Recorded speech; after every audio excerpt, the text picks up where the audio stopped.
Hello students, today we will cover merits and demerits in our topic. Already we have learned the meaning and definitions and features of sole proprietorship. Sole means only one, yes, and proprietorship means ownership. वो किसी एक person की अकेले की ownership होना, yes. सो इसके definitely merits हैं. हर एक चीज़ के मेरिट्स और डीमेरिट्स होते हैं. So, आज हम we will cover in this merits and demerits both of sole proprietorship. What is the first merit? That is quick decision. Quick decision means fast decision. A sole trader runs the entire trade single-handedly and he does not need to consult anybody. Because जैसा हम जानते हैं कि only one person is there for running the organization. So he doesn't has to need to consult anyone. उसे किसी और से consult करने की ज़रूरत नहीं है. So this is the benefit for a business that sole person, a person, single person can take the decision quickly, क्योंकि उसे ही डिसीजन लेना है ना. और बिकॉज वो ही अकेला ही बिजनेस में है, मैनेज कर रहा है, तो उसको सारी चीज़ें पता होती है, तो उसे डिसीजन लेने में ज़्यादा टाइम नहीं लगता है.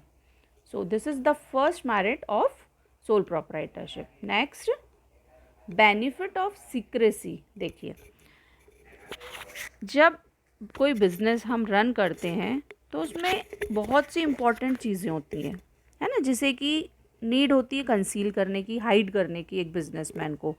क्योंकि अगर सारी चीज़ें ओपन हो जाएंगी तो बिज़नेस का कोई सीक्रेट ही नहीं रहेगा ना. तो सीक्रेट अगर नहीं रहता है और जो चीज़ें सीक्रेट होनी चाहिए अगर वो नहीं रहती हैं तो बिज़नेस को बहुत सारे लॉस सहन करने पड़ सकते हैं.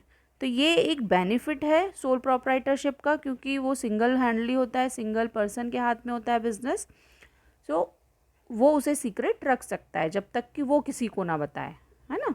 तो अगर एक एग्जांपल लें हम, अगर एक बिजनेसमैन को, सोल ट्रेडर को अपना बिजनेस एक्सपैंड करना है, उसका साइज़ जो है वो एक्सपैंड करना है, तो he wants to confine this secret, है ना. उसे कन्फाइन करने की ज़रूरत है, सीक्रेट को अपने पास रखने की ज़रूरत है. अगर वो नहीं रखेगा और कॉम्पिटिटर्स को पता चल गया तो it is not good for him, क्योंकि maybe it is possible कि एक्सपैंड हो, maybe it is possible that नहीं हो एक्सपैंड. सो ये जो सीक्रेसी का बेनिफिट है वो सोल प्रोप्राइटरशिप में रहता है. Next is direct motivation.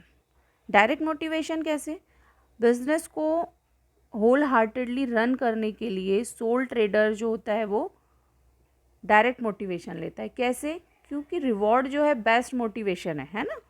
अगर कोई एम्प्लॉयज़ वर्क करते हैं और उन्हें कोई रिवॉर्ड मिला जाता है, रिम्यूनरेशंस दिए जाते हैं, सैलरी, इंसेंटिव्स दिए जाते हैं, सैलरी दी जाती है, तो वो उनके लिए बहुत मोटिवेशन होता है. यही मोटिवेशन होता है जो कि वो वर्क को ऑर्गेनाइजेशन में फुल हार्डवर्क के साथ करते हैं. तो यहाँ पर तो सोल ट्रेडर को किसी और से एक्सटर्नल मोटिवेशन लेने की ज़रूरत नहीं, क्योंकि वो खुद ही इंस्पायर है कि उसका जो प्रॉफिट होगा ऑर्गेनाइजेशन का वो उसी के हाथ में जाएगा. तो वो ऑलरेडी इंस्पायर्ड रहता है, तो फुल डिवोशन के साथ जो है वो वर्क करता है. Finally gets a proper award, और फिर फाइनली उसे प्रॉपर अवार्ड मिलता है, क्योंकि सारा बेनिफिट उसी को मिलना है, प्रॉफिट उसी को मिलना है, तो उसके लिए डायरेक्ट मोटिवेशन है. Now next is personal control. Personal control means उसका खुद का अपना कंट्रोल होता है. He is the only owner and master of everything. Employees अगर वो रख भी रहा है, मैनेजर्स अगर वो रख भी रहा है, तो वो उसी के कंट्रोल में है ना. और कोई भी, वो किसी को भी ऐसे को अफोर्ड नहीं करेगा जो केयरलेसली वर्क करेगा.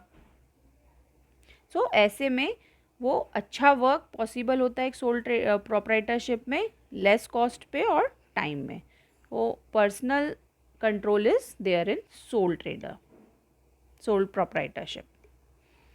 Easy formation. ईजी फॉर्मेशन में सोल प्रोप्राइटरशिप, सोल और ट्रेड को ईजीली फॉर्म किया जा सकता है, because there is no need to observe any legal formalities to start it. यहाँ पर अभी कोई सोल ओनरशिप में लीगल फॉर्मेलिटीज़ है नहीं, है ना. बट किसी किसी एक्सेप्शंस, लाइक जैसे केमिस्ट शॉप अगर आपको खोलनी है तो आपको गवर्नमेंट की परमिशन की ज़रूरत है। अदरवाइज़ इसके अलावा जो गवर्नमेंट इंटरवेंशन की जहाँ ज़रूरत नहीं है, उन बिज़नेस को अगर सोल प्रोप्राइटरशिप के अंडर कोई रन करना चाहता है पर्सन, तो वो इजीली उसे रन कर सकता है। Now we have done all the merits. Now let's take the limitations of sole proprietorship. अब एडवांटेजेस हमने देख लिए कि हर एक चीज़ के एडवांटेजेस भी होते हैं और डिसएडवांटेजेस भी होते हैं, और लिमिटेशंस और डिसएडवांटेज सेम है। तो हम देखते हैं कि अब लिमिटेशंस क्या हैं इसकी। Limited sources of capital. देखो लिमिटेड सोर्सेज ऑफ कैपिटल कैसे, क्योंकि वो सोल ट्रेडर है, उसका खुद उसकी अपनी जो फाइनेंशियल सोर्स है वही रहेगा, है ना, कोई अदर उस बिज़नेस में ओनर है नहीं, तो वो क्यों पैसा लगाएगा। तो ये कहीं ना कहीं जो कैपिटल है वो उसका अकेले का रहेगा, तो वो उतना ज़्यादा नहीं हो पाता, तो बहुत बिग एंटरप्रेन्योरशिप नहीं हो पाती है उसकी, स्मॉल बिजनेस ही रहता है। क्यों? क्योंकि उसकी अब सिर्फ लिमिटेड सोर्सेज हैं, उसके पास जितना कैपिटल है, वो जितना लोन ले सकता है, वो जितना कैपिटल अरेंज कर सकता है, उतना ही कर पाता है। सो बिग ट्रेड का बेनिफिट इसे नहीं मिल पाता है, स्मॉल ट्रेड का बेनिफिट मिल पाता है। क्योंकि अगर आप लार्ज स्केल पे बिजनेस करना चाहते हो तो आप लार्ज स्केल में आपको कैपिटल चाहिए, है ना, लेकिन सोल प्रोप्राइटरशिप में क्या है, उसका अकेले का सोर्स है कैपिटल का, तो वो बहुत ज़्यादा बिग ट्रेड को नहीं कर सकता। सो this is the limited sources of capital. Now unstable existence. What is this unstable existence? There is a continuous uncertainty in running a sole trade. If because of some circumstances or illness, the trader has to remain away from the place of business, he has other to leave the business under the care of his employees or has to close the establishment for some time. देखिए अगर क्योंकि soul trader है ना, तो वो कभी उसको कुछ प्रॉब्लम हुई या उसको कुछ बीमारी हुई तो उसे कहीं ना कहीं चीज़ अपना जो बिज़नेस है वो एम्प्लॉयज़ को देना पड़ेगा या फिर उसे बंद करना पड़ेगा। और कहीं ना कहीं जब एम्प्लॉयज़ के अंडर में जाएगा, उनका खुद का अपना बिज़नेस नहीं होता है जिसका, तो वो उतना अच्छा सेटिस्फाइड वर्क नहीं करते हैं, तो कस्टमर्स भी उससे डिससेटिस्फाइड रहते हैं, है ना। तो और वो कहीं और से जाके परचेजिंग शुरू कर देते हैं, या फिर बाय चांस अगर डेथ हो जाती है सोल ट्रेडर की तो भी बिज़नेस क्लोज करना पड़ सकता है। तो कहीं ना कहीं सोल ट्रेडर की एग्जिस्टेंस जो है वो अनस्टेबल है। Now let's take unlimited liability. ये हमने पहले भी फीचर में देखा है कि द ग्रेटेस्ट डिसएडवांटेज, सबसे बड़ा डिसएडवांटेज जो है सोल ट्रेडर्स का वो है अनलिमिटेड लायबिलिटी।